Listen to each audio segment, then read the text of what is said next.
Life is short. No rewinds. No? Di na mabalik. So spend time to be happy. Choose to be happy. No? And just enjoy life.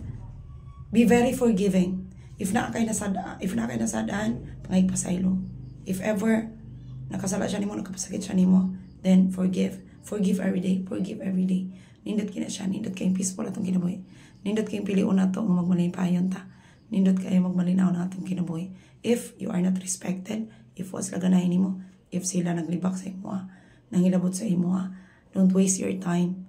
No, do not waste your time. Magsikag-worry anak nila. No? Makaparalyze na siya sa imo. Dili na lang ka makaliho kasi kag-worry anak nila. And it won't change anything. No? Wala na rewind ang kinabuhi. Kung pananglita na ay time, na mo ayaya ni mga taado ta dito mga unta. Of course, kabaw ko kasi imong kaugalingon. Kabaw sad ka nga, uy, oras na. Muli na sad ko.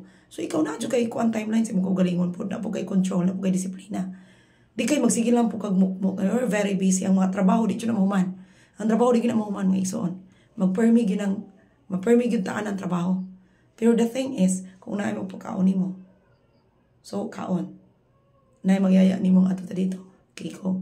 But, of course, naka-limitation. Di kayo magsigil kaya, life is too short, so enjoy.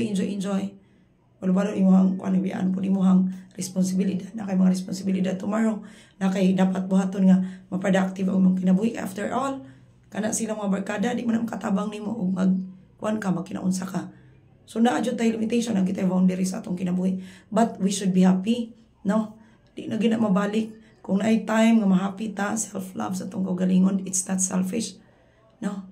Kay, sus, Ginoo ko, magsigitag kasuko, magsigitag worry sa atong problema nga way kaumanan, it won't change anything. Ha? It won't change anything. Bahala pag mag-unsa ka dira. Kung unsa imong problema, magsikag una-una, magsiglabad imong ulo, nga bitter na lang kay ka, it won't change anything. But if you're positive sa imong kinabuhi, gaan ra kaayo, mura makapauna-una pa ka, kung sa imong buhaton, makauna-una pa ka og ayo, makabuhat pa ka og kanang sakto nga, kanang murag, mahimo ka, how to be productive, how to be, kanang, kuan sa imong kaugalingon nga, mo invest na noon ka nga, makagain